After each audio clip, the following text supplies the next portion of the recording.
Hiya. How do you like the audio quality? It's much better, right?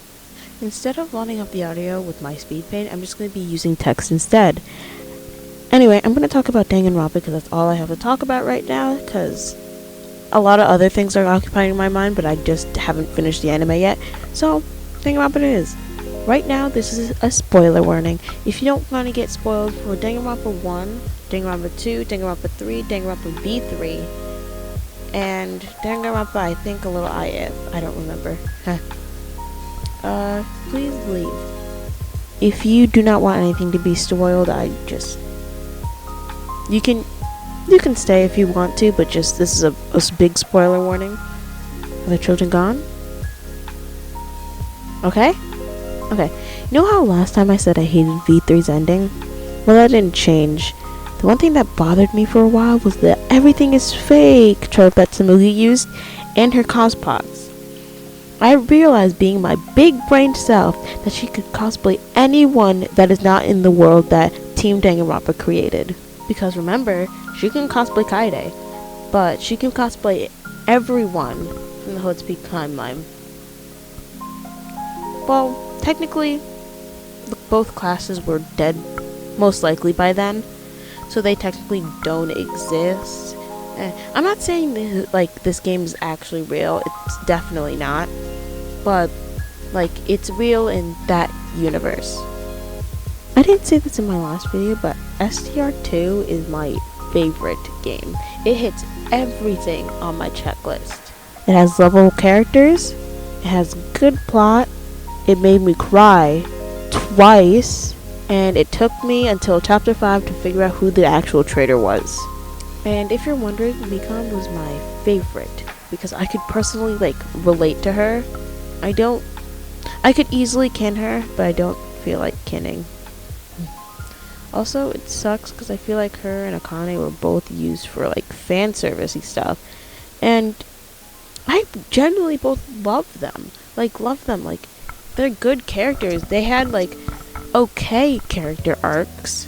Akane's was more hidden. Mikan, you saw her near the end, she was opening up more and actually trusting Hajime more, and it was really cool. But probably don't feel those ways. Well, I just want to be friends with them because they're just cool people, you know? Yeah, they're really cool people. Since I talked about 2 out of 3 games, let's talk about Trigger Happy Havoc. I was one of the people who got attached to Sayaka during chapter 1, and then she died, and I was like, oh heck, I forgot this was a killing game. Oops. I was watching the anime for research purposes, obviously, and during the first trial, I almost started crying because Leon was climbing the ranks to being my favorite. I saw some theories online how he actually didn't kill Sayaka, but those were all scripted from the manga, and people are still arguing to this day if the manga is canon or not. And at this point, I have no clue because I haven't read it. I would love to read it if I knew how to read. JK, I know how to read. But I would love to read it if I can find it. Also, I don't like how fast everything goes in the anime. Even though sometimes the characters are mind-blowingly stupid, but those times are the funniest to me. My favorite one is from STR2, obviously, when they were in the strawberry and grape house, and Hajime literally had to ask, how many sides does an octagon have? Honestly, I'm not mad at Nagito for being so irrationally so angry at them, because I was like, wow, he's being a little mean, but that makes sense. That was a really dumb question. Thinking was how all the Danganronpa games have a pattern. That makes sense because first off, Junko, and it makes sense that they all have a pattern. But I just want to talk about it for a little bit because yeah, it sounds fun, and I'm yeah. In the first chapter, the murder was always for some kind of protection or self-defense. Leon kind of went overboard with it. Teru was trying to protect other Byakuya from Nagito. That's what he was trying to kill in the first place. Even if he did get Nagito, he was going to die. It was a worthy sacrifice. Kaede was trying to protect everyone from the mastermind, and Tsumugi was trying to protect our identity. I added Kaide and Smoothie both if you know the ending. Chapter 2 is a flimsy one. In Mondo's case, it was for jealousy, I think. For the other games, it was for a person or people. Peko was trying to protect Fuyuhiko from, well, getting executed, and Kurumi was trying to protect her people. Chapter 3 is always a double murder.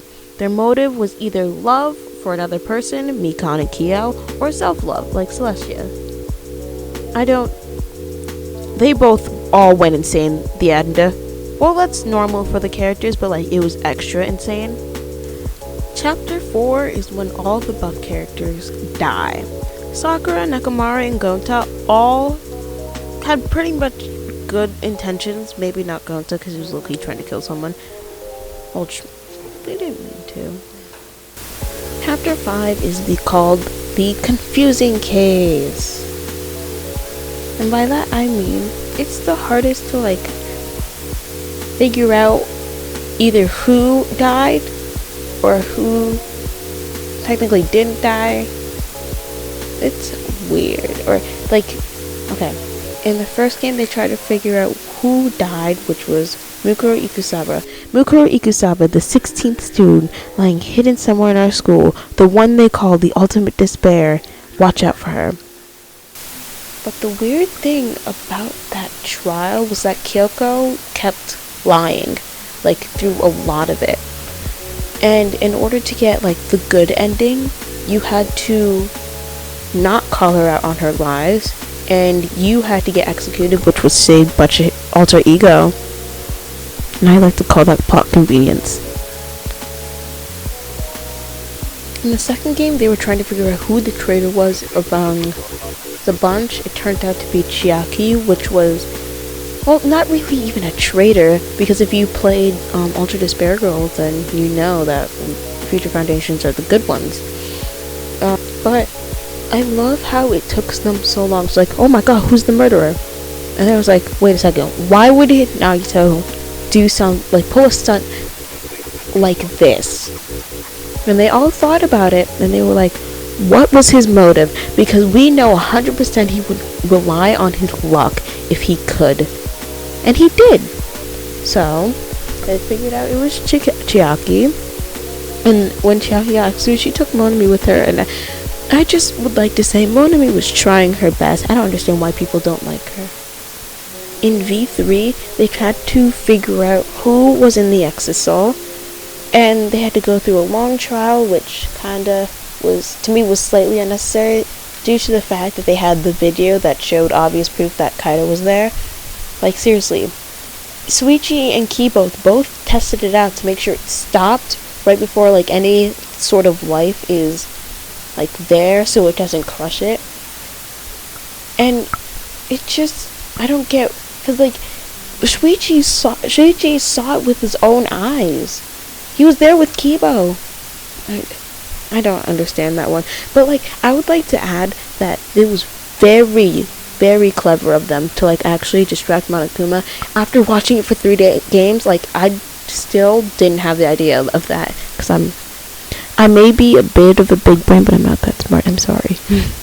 Chapter 6 is always the big reveal about who the mastermind is. That's literally it. Like, it doesn't change. No, it doesn't. You guys are probably bored out of your mind by now, so I'll let you off the hook. I hope you guys enjoyed my input on Danganronpa once again, and I'll see you guys soon. Please follow all my socials, and have a beautiful, fantastic, and an awesome day. Goodbye!